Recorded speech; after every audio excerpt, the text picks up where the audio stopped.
You are listening to the Maple Footy Podcast, the unofficial football podcast of the North. I'm your host, Sam Little. Find me on socials at SamLittle44 and the podcast at Maple Footy Pod. And now there's nothing left to say except for sit back, enjoy, and welcome to the show. Hello, yes, and welcome back to the Maple Footy Podcast. You already know, we play in the intro. It's the unofficial football podcast of the North.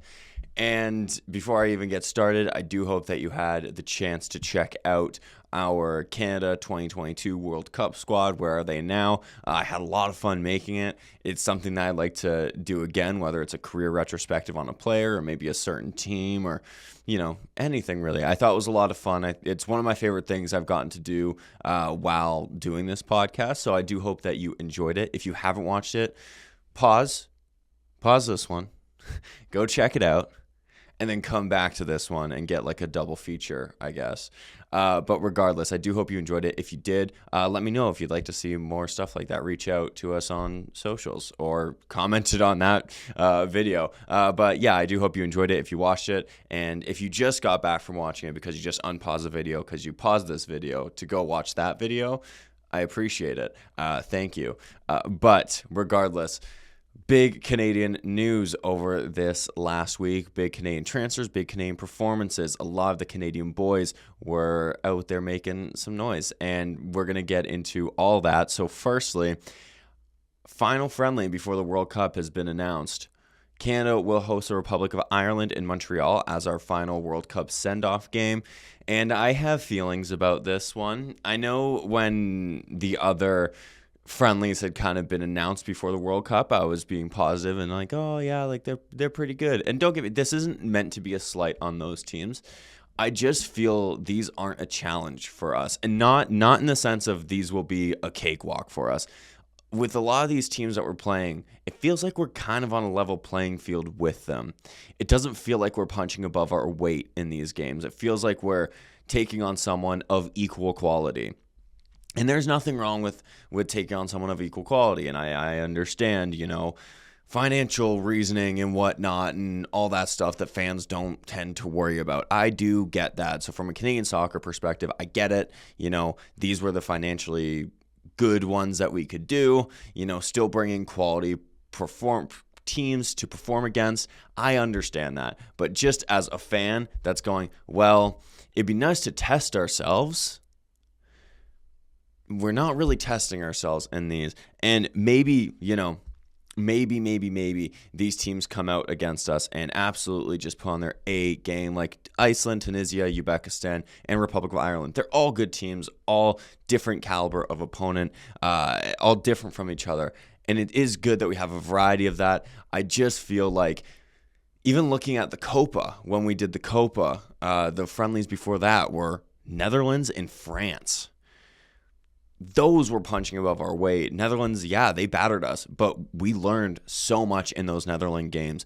And then we implemented what we learned against that Netherlands side, went into the France game, and got a 0-0 draw in France's own backyard when they were the second-ranked team in the world and one of the Euro favorites that summer. Then we went into the Copa America, looked quite good because we had learned so much in those games. Not to say we won't learn stuff in these friendlies, but I feel like you might learn more from playing against, say, that rumored Germany match, or, maybe even playing France again, or a Spain, or, whoever, a top dog. I feel like you learn more from those games. Like, yeah, it's great to go out there and get a 2-2 draw with the Republic of Ireland or a 3-2 win against Iceland, 4-0 battering of Iceland, whatever, or a 1-0 loss to any of those sides. You still learn. Yes, I get it, but it just feels like we had a chance to really challenge ourselves ahead of this World Cup, and we kind of took the easier road. And once again, that's not a slight to these teams because, like I said, I viewed them as pretty well in and around that same bubble of us, of competition, especially Tunisia and Republic of Ireland. Uzbekistan and Iceland, we are the favorites in those games. We're not going to front. We are the favorites. But still, they're not super duper duper like uber far off from us, So I just look and I'm like, man, like we couldn't have fit in one friendly against one of these top class sides, top class nations. But I digress. I will still, of course, cover these games. I will get hyped for them. I will get excited for them. But I just feel like this may be a missed opportunity heading into this World Cup. But time will tell. But that is just how I feel at this moment. So let's move into some transfer news now. And first big story, nothing confirmed, nothing official, but something to, I think, keep your eye on. Ishmael Kone is currently linked with two of the best sides in Italy, in Inter Milan. Hopefully they treat him better than they did another Canadian. And also Juventus. So how do you feel about this, Sam? I'm so glad you asked. I think this is great for Kone. One, we already know and have covered multiple times that this Sassuolo transfer has been the ideal scenario for Kone. He's looked just great. Like he just has. He's been consistent. He's been building and building and building, looking better and better. He's developing different aspects of his game, like grabbing a couple goals this season, and then still doing those Kone things that we expect him to do. That ball carrying is still looking good. His distribution looks good. His tracking back looks good. Like he's looking very good at Sassuolo. So really, it's no surprise that these two top clubs in the same league as him are looking at him, because Juve still kind of, it's kind of weird to label it as a rebuild, because it feels like it's been a rebuild for a few years now for Juve. They're on that TFC track of a rebuild. But Juve kind of rebuilding, of course, looking for midfield pieces. And then, of course, Inter, their midfield is aging. Çalhanoğlu's not getting any younger. Barella's not getting any younger. Mkhitaryan's not getting any younger. So you kind of look and you go, okay, where does this kind of leave us if you're Inter Milan and you see a young 23 going on 24-year-old guy, kind of building and showing what he's capable of in your league on a regular basis? He'd be most likely relatively cheap-ish. So you look and you go, maybe this is the guy that we can kind of build a midfield around, or at least be an integral part of the midfield. So I do think that this is a really good move. Well, sorry, I can't say it's a really good move for Kone because it hasn't happened yet. In theory, I think that either one of these would be a good move for Kone. There we go. But yeah, really hyped for Kone. This has been just a redemption season beyond redemption seasons. So really happy for him after all the PR nightmare that he had last season, then being, essentially forced out of France to being a sought-after midfielder now. I really enjoy it. So I think this World Cup could be huge for him as well, to maybe even get some more suitors. Elsewhere, though, another Canadian that was on the move, Lucas McNaughton. I discussed this a couple weeks ago on the podcast. St. Louis fan account on Instagram had posted that McNaughton was trialing, and turns out he trialed successfully because he will be playing this season with St. Louis. Very happy for him. It's a contract that runs this season and then next season, I believe it was, and then an option for the following season. So really happy for him. I think he is a solid center back. He does a good job. I think he's, outside of injuries this last season, he's a reliable center back too. You know exactly what you're getting with Lucas McNaughton. Solid at the back, good with the ball at his feet. So I like this move for him. Keeps him in the MLS as well, which I'm happy about. I think that's the level that he should be playing at, and the level that, is quite good. So I'm happy for Lucas McNaughton. I've always been a fan of McNaughton, whether it was when he was breaking through with the CPL, and then, of course, got that big move to TFC. I always thought he looked quite good. So, yeah, happy for McNaughton. Very, very good move, I think, this one. Looking at the CPL, Cardova is going back to Inter Toronto. Of course, he played with them when they were York for a couple of seasons. Was a very good player for them. He took some time away from Toronto, went and played with some other teams, and now he's coming back. So Inter Toronto bolstering their squad even further. They've had a great offseason, let's be real. Yes, they did lose some crucial players like an Elijah Adekubi, and then other guys like, your Reeds, but they're bringing in guys like Ollie Bassett, Benny Badibanga, bringing back Juan Cardova. That's a good, they lost some, but they've gained a lot. So really, really good business from Inter Toronto. And I'm very excited to see what they can do in this upcoming season. Speaking of Inter-Toronto, York United, past and whatnot, Elijah Adekubi, of course, their former captain, is heading to Australia by way of Preston Lions in Australia. He leaves the CPL for the first time since the league's inception, when he started with Cavalry, then of course went to York. And I always thought he was quite the good player. I'm a fan of Adekubi, both Adekubi brothers. So happy that he is, getting an opportunity abroad. I think that's really cool, especially Australia. I mean, hello, who wouldn't like to sit in the sun every now and then? Because if you are in Canada like me, my goodness, it's been a cold winter. So I can't blame him for the location or anything like that. But yeah, I wish him nothing but the best. I think this could be a really cool opportunity, really cool move for him. Preston Lions are in the second level of Australian football. So still definitely a good place to kind of ply your trade and develop a little bit, have some sun too. But yeah, happy for Adekubi. Always a fan of him, so hope nothing but the best for him. Another CPLer leaves the league.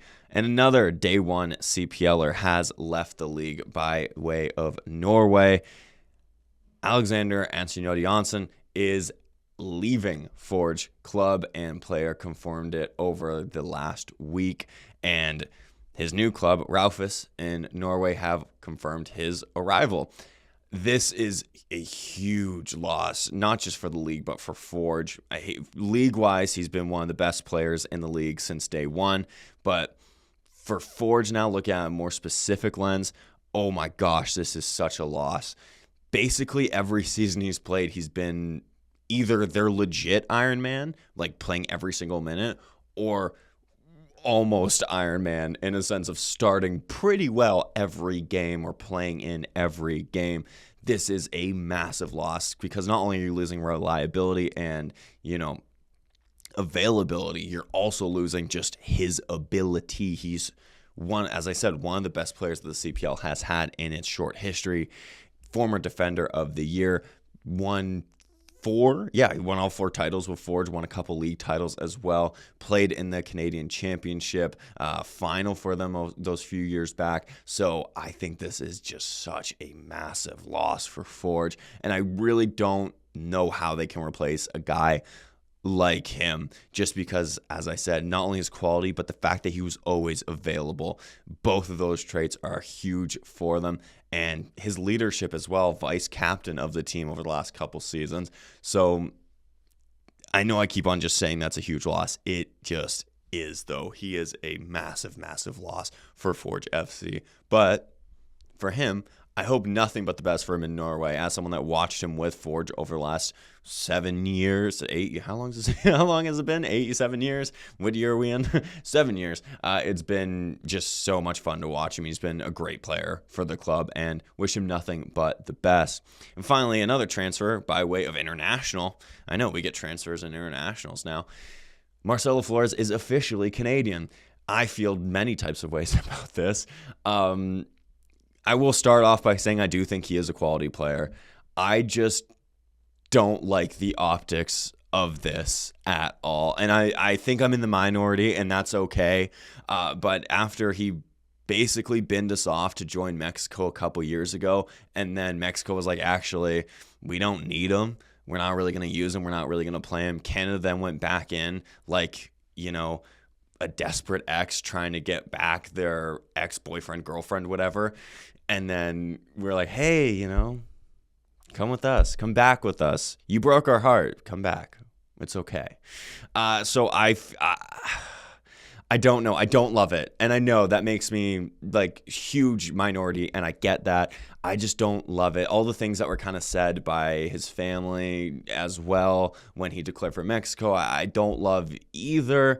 But that we won't get into all that. I'm just not a fan of this. And I also, just looking at it from a logistical sense as well, this is a guy that's, if he's healthy, he's going to get called up to the World Cup. Obviously, that's one of the reasons why he made this switch, so he could play in the World Cup. Let's call a spade here. He most likely wasn't getting into that Mexico side. Canada said he'd most likely get into this side as long as he's healthy. I don't like the fact that he will have played 2 games with this squad before the World Cup, maybe 4, the 4 friendlies that we have lined up. Once again, pertain as long as he's healthy for them. But I don't like that. You're throwing in a guy that you've basically now just giving him, he hasn't earned it. He's just being given this. I don't love that. Whereas guys like Liam Miller, Ali Ahmed, Tajon Buchanan, Jacob Schaffelberg have been working their asses off the last year, 2 years to be in the plans for World Cup. Now one of them, or maybe even one of the midfielders like a Jonathan Osorio, a Mathieu Chouanier, a Nathan Saliba, maybe one of them's not going to get called because Marcelo Flores just decided that, oh yeah, no, I'm not making the Mexico squad, I'll go back to Canada. I don't love it. And once again, that's totally biased on my part. I understand. I love a lot of our players, and I think a lot of our players deserve to be at this World Cup.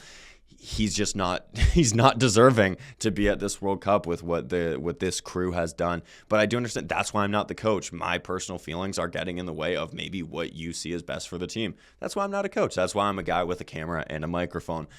So that's how I feel about it. And I understand, once again, you probably disagree with me because many people seem to share a different sentiment on Canadian internet space.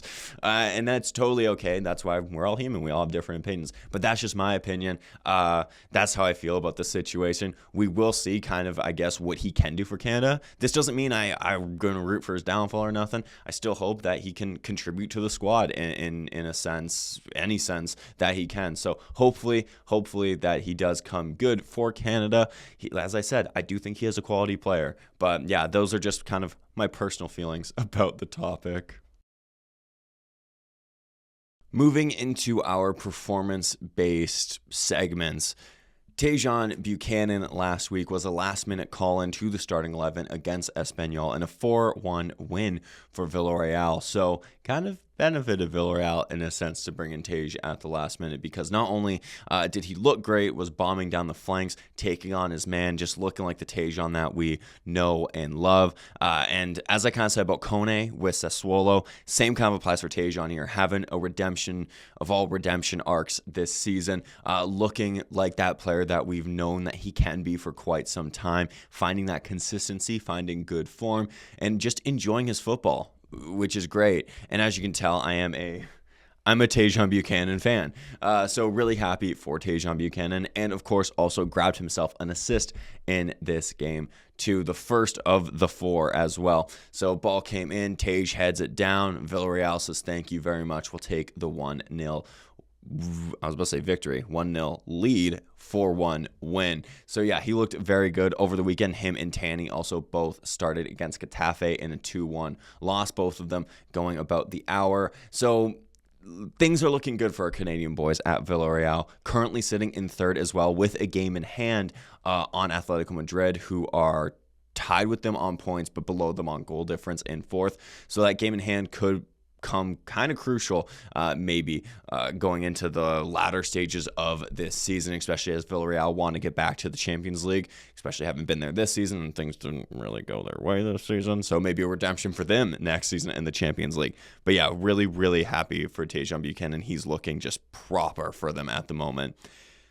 In Belgium, very funny because 2 of our guys scored very early goals in separate matches. Firstly, Promise David scored within the first 11 seconds in the semifinal win for Union in the Belgian Cup. He also assisted the second goal. That game would finish 4-1. Promise David will be going to the final of the Belgian Cup. So really good for him, a chance to get another trophy out in Belgium. Potentially could be his final trophy, depending on how the league goes, but right now they're also leading the league, so it might not be his final trophy in Belgium ahead of an anticipated summer move. And then the literal day after, the best Saliba in world football, Nathan Saliba, scored within the first minute for Anderlecht in the Belgian Cup semifinal, in which they would win 4-0 and will now play Promise David and Union in the final. So we got 2 Canadians on different sides in the Belgian Cup final. Definitely will be one to watch, I think, especially as a Canadian. Enjoy it as a neutral and just have fun. See one of our Canadian boys lift a trophy. Personally, nothing against Promise David. I love Promise David. I would like to see Nathan Saliba get this just to get his first European trophy, as Promise David already has one and still has a shot to get one with Union before he potentially leaves this summer. But if Promise David does win it, I won't be upset. We're getting a Canadian winning a European trophy. I don't mind. But yeah, just As far as like Nathan Saliba goes, I think it'd be really cool for him to get his first taste of silverware in Europe and with Anderlecht, a very historic and successful club. So that would be really cool. But we'll see. Either way, I won't be heartbroken with whoever wins. Both these guys also enjoying very good seasons. Nathan Saliba really adapting well to the game in Belgium. So very, very happy for him as well.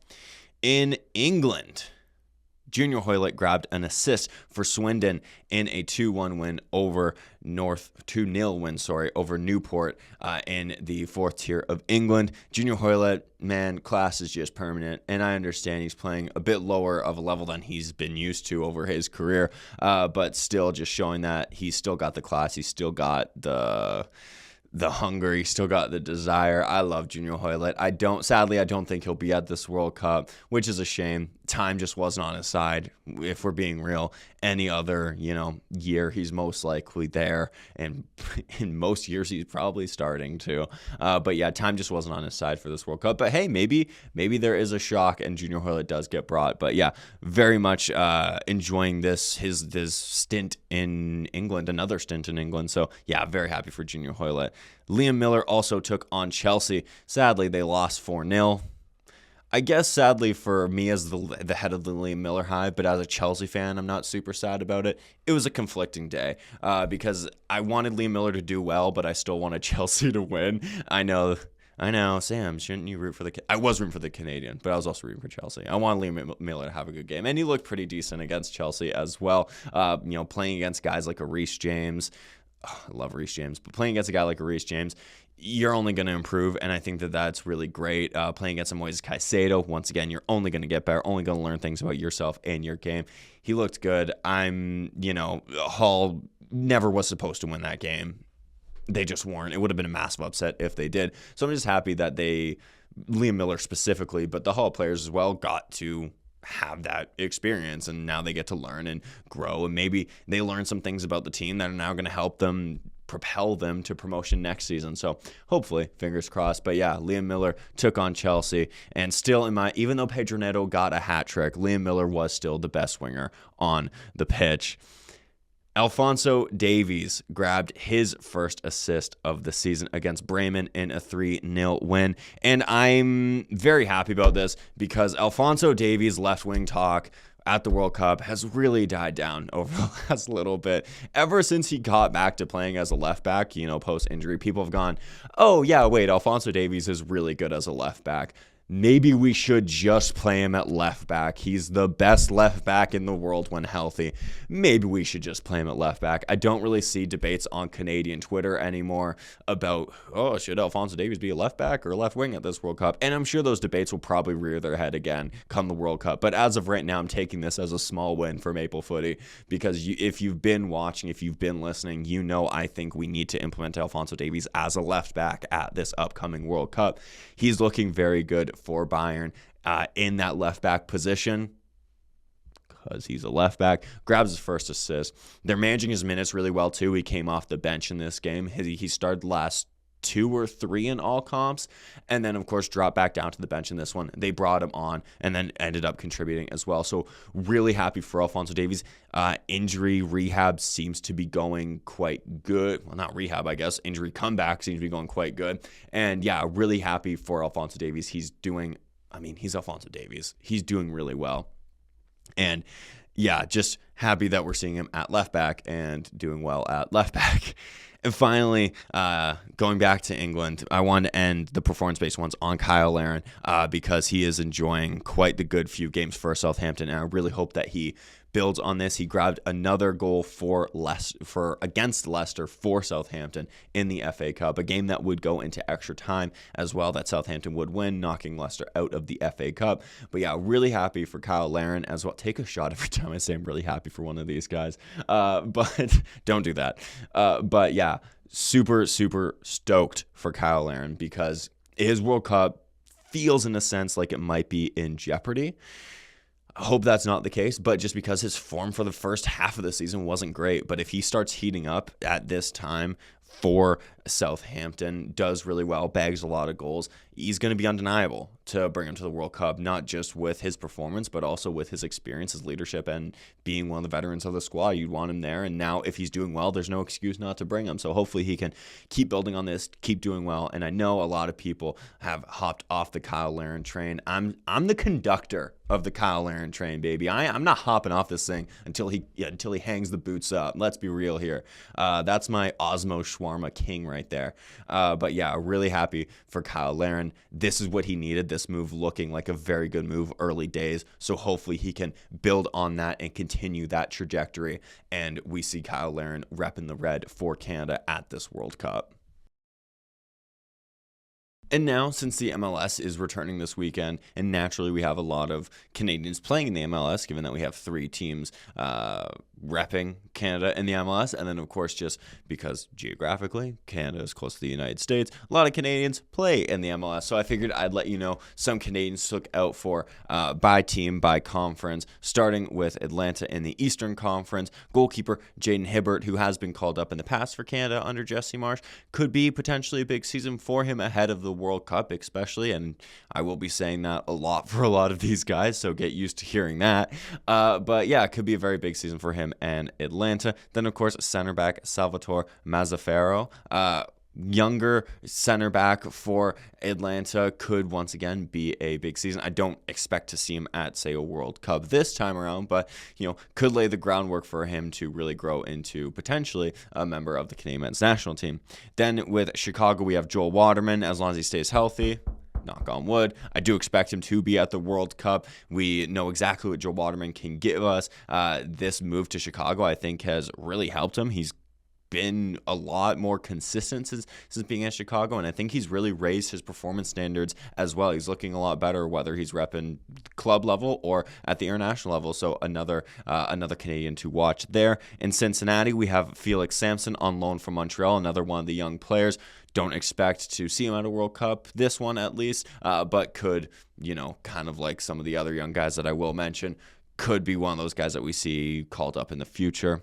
Then with DC, Nikolai Markovic, the number 1 draft pick for the MLS Super Draft. Big season for him ahead, of course, being the number 1 draft pick, a lot of media expectation, all that fun stuff that comes with being the number 1 draft pick. I wish him nothing but the best. Big, tall center back.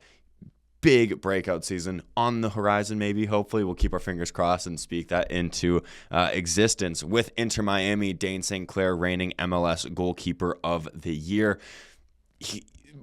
There's 2 people on this list where it is a massive season for them, and Dane St. Clair is one of those 2, especially this first 6 months. That number 1 shirt has not been sorted for Canada ahead of this World Cup, and not just yet, at least. Dane St. Clair, with this move to Inter Miami, I think has put himself in prime position to be the number 1 at this World Cup between all the big games, all the big competitions that he's going to be playing in with Inter Miami and Messi.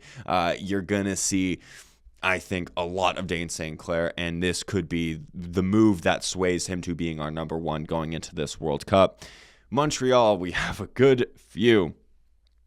Sam C. Keita, Sebastian Breza, Luca Petrasso, Alexander Gaboglo, Samuel Piette, Victor Latari, and Owen Graham Oroch. All of them Canadian, all of them could be on the verge of big seasons.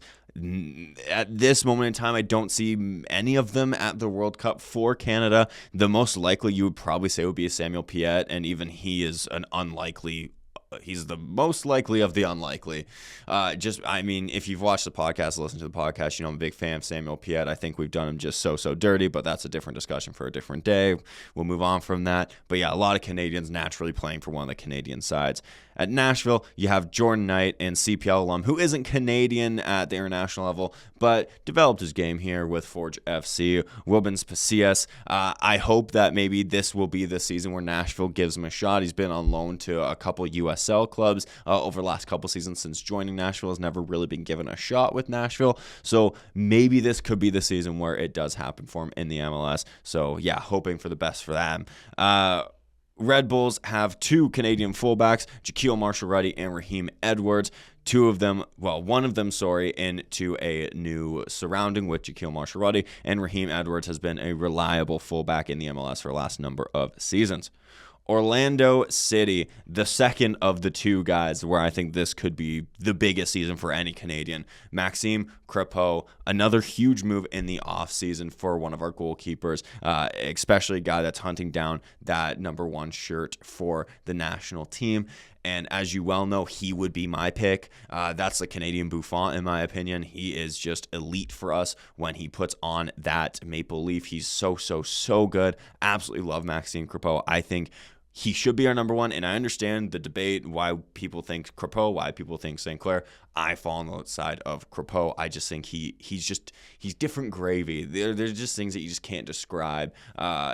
He just kind of raises that level when he plays for Canada, and I just think that would be my choice. But of course, maybe he can now prove that at club level with Orlando, especially now that it looks like he's gonna be their number one nailed on. With Portland, we know it was between him and Pantemis all of last season, back and forth. Now it looks like he's gonna be given the keys for the season. Hopefully he can take advantage of that, and we will be seeing him and Dane St. Clair battling it out in Florida for the number one jersey for Canada.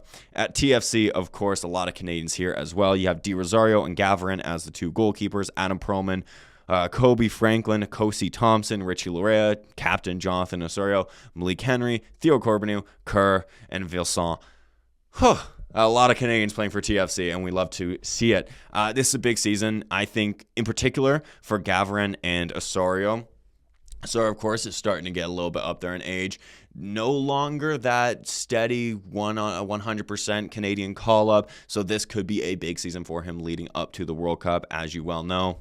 As you well know, I'm a big Jonathan Osorio fan, so I do hope he is at that World Cup. And for Gavirin, looks like he's going to be TFC's number one going into this season. Of course, Jesse Marsch does seem to like Gavirin, so if he can have some good performances, find that consistency, become the number one for TFC, you could be seeing him as our third choice at this World Cup, but time will tell. Of course, it is a big season for Richie Larea too, but outside of health, knock on wood, he's also healthy for the World Cup. I don't see a world where he misses this World Cup. Once again, knocking on wood that he does stay healthy. Moving over to the Western Conference, starting with Austin and Jayden Nelson. Following a stint with the Whitecaps last season, Jayden Nelson is on the move to, of course, Austin in the MLS, and this is a big 6 months for Jayden Nelson. Let's call a spade here.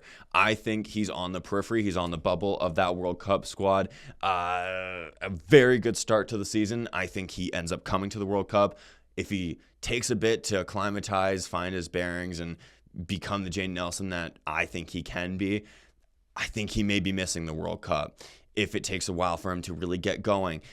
Just because there's so much competition in those wing spots, I don't think that Jesse Marsch may be the most patient to be like, oh man, maybe we bring you, maybe we don't. I think he's gonna have to make some tough calls, and Jayden Nelson, I think, is gonna know this as he's been on the move with Austin, that this is a very important chapter in his career. So very much hoping that it's the fact that he does start very well and we bring him, because I am a Jayden Nelson fan. So hopefully he does get that nod, hits the ground running, does really well with Austin. With Dallas, Jonathan Sirois. After leaving Montreal this offseason, Jonathan Sirois was kind of their number one, then wasn't their number one, then was their number one, then kind of wasn't, then wasn't at all, and now has moved to Dallas. So he's another guy that maybe you could see between the sticks as a number 3 goalkeeper for Canada at the World Cup. A lot of competition for that third place spot for Canada. So we will see for Sirois. I do think he's a quality goalkeeper. So maybe if he's now given the keys to be the number 1, we will kind of see him find that consistency and grow as a goalkeeper. LAFC, there's always that one team where in the MLS where they host a ton of Canadian players, one of the American teams. And last year it was Portland. This year it looks like it's LAFC between Thomas Hassel, Mathieu Chouanier, Stefan Eustachio, Ryan Raposo, and Jacob Schaffelberg. Big moves for 3 of those guys, the 3 that you would expect to be at the World Cup if healthy. I do think that Jacob Schaffelberg this is for him, for all these guys, this is the biggest moment, I think, because with all the competition in those wing spots that we just kind of listed, with Jaden Nelson, then of course with other guys like Liam Miller, Ali Ahmed, Tajon Buchanan, I'm definitely missing people. Now, newly, Marcelo Flores. I think that this is going to be big for Jacob Schaffelberg. I do think that he has the quality and the ability to make this squad. And if I was Jesse Marsch, I would bring Jacob Schaffelberg. But I do think that this is hugely important for Jacob Schaffelberg to really hit the ground running with LAFC, get some really good games and performances under his belt so that he ensures his spot on the plane for the World Cup. Because I do think if he's not there, that is going to be a miss. Let's not forget big game Jacob Schaffelberg. Champions Cup, scores 2 against Inter Miami. Copa America, has an unreal tournament for Canada, grabbing some goals, grabbing some assists at that tournament, looking very, very good. U.S. Open Cup final, grabs an assist for Nashville to bring home their first ever trophy in franchise history. He is a big game player, and it doesn't get any bigger than the World Cup. I would bring Jacob Schaffelberg, but of course, he's going to need to hit the ground running at LAFC. Another big move for Stefan Eustáquio as well, but I do think as long as he's healthy, knock on wood, he will be at the World Cup. This is more so honestly like a personal level of he just needs to play. Porto just didn't want to play him, so I think that's going to be big for him to play at LAFC. Moving to Portland, James Pantemis looking like he will be their number 1 this season, nailed on number 1, which I think is good. I always hated when it was James Pantemis and Maxime Crepeau, 2 quality Canadian goalkeepers, having to share the number 1 spot. Now we have them both getting to be their number 1s at their respective clubs. Kamal Miller, that's my center back, my number 4. Love Kamal Miller. Huge season, I think, for him. He feels very much on the bubble, on a lifeline for this Canada squad for the World Cup, which I think is a mistake, but I don't get to make the squad. Anyways, I do think that if he has a very good start to the season, Kamal Miller, if he becomes undeniable, I do think that we could see him at the World Cup, but there is just so much competition for those center back spots. Another center back, Zach McGraw, had a very tough season last season, hoping that he can get some more game time this season. With Sporting Kansas City, you have Zoran Bassong, home of the Zoran Bassong fan club is the Maple Footy podcast. So we'll be watching him with great intent because this could be a big season for him too, wanting to get into that World Cup squad. With St. Louis, you have Kyle Hebert and newly Lucas McNaughton. Both guys I'm a fan of. Both guys I just sadly don't see a spot for at this World Cup, sadly. Finishing this one off, our third and final Canadian team, one that's going to hope to replicate and better the success that they had of last season, being the runners-up in the Champions Cup and the MLS Cup and the Canadian Championship champions. I think that this could be a very big season for the Whitecaps as a club. I mean, we already know all the outside rumblings about them maybe moving, maybe not. Who knows? I don't know. But regardless, could be a very big season for the Whitecaps. Some Canadians repping them as well. You have Bomer, who will most likely be serving as their number 2 this season between the sticks. Then you have Sam Adekubi coming back from that Achilles injury, hoping that he can recapture that early season form from last season. Then you have Ralph Priso. He is definitely one to watch, is where Ralph Priso ended the season last season very well with the Whitecaps, has proven to be a very useful Swiss Army knife kind of player, as well as played for us against Guatemala and looked good. So I do think he could be one to watch that could sneak his way into the World Cup squad. Then you have Badwell, Liam McKenzie, and Illumi, all of which are young guys that I don't see at this World Cup, but definitely could be guys in the mix for a number of tournaments to come in the future. So that does kind of wrap up our little watch guide, quick Spark Notes version of players to watch that are Canadian in the MLS. And that does wrap up this episode of the Maple Footy podcast. I do hope that you enjoyed. Follow us along wherever you follow us, whether it's Spotify, Apple Podcasts, or you follow us on Instagram, TikTok, what have you. I recommend it. It's a lot of fun. But I do hope that you enjoyed this one. More episodes coming. Another one coming this Friday, interview. I won't say who. I like to keep it as a little surprise until the day of, but it is an interview. It's a good one. I do hope that you end up watching it. If you have not checked out our Where Are They Now 2022 World Cup edition, check it out. Go now. Check it out. This one's done. What are you doing here? Go check that one out. And outside that, I do appreciate you watching or listening wherever you are watching / listening from. And yeah, I hope you come back for the next one. Until next time, cheers, everyone. And that was your Maple Footy podcast. Thank you so much for listening. Check my socials for any and all future updates. Remember to support Canadian football, be kind, and until next time, live, laugh, little.